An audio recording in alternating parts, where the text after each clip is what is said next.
कोल्हापूरमधल्या महाअधिवेशनामधून मुख्यमंत्री शिंदेंचा उद्धव ठाकरेंवरती जोरदार हल्लाबोल।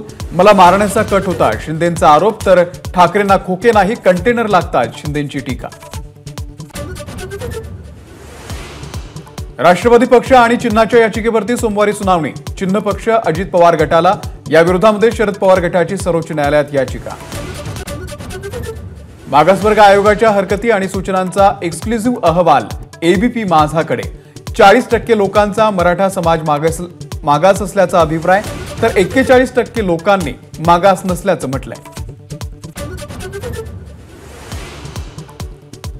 20 फेब्रुवारीच्या विशेष अधिवेशनामध्ये मराठा समाजाला 10% आरक्षण देण्यासंदर्भातला कायदा केला जाण्याची शक्यता।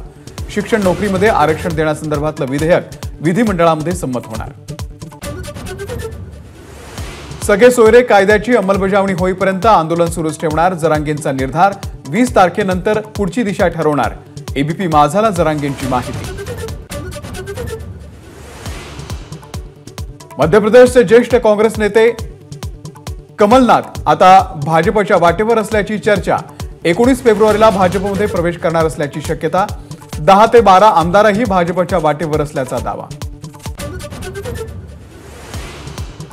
58व्या ज्ञानपीठ पुरस्कारांची घोषणा। प्रसिद्ध ज्येष्ठ कवी, चित्रपट निर्माते गुलजार आणि संस्कृतचे अभ्यासक जगद्गुरू रामभद्राचार्य यांना ज्ञानपीठ पुरस्कार। एबीपी माझा, उघडा डोळे बघा नीट।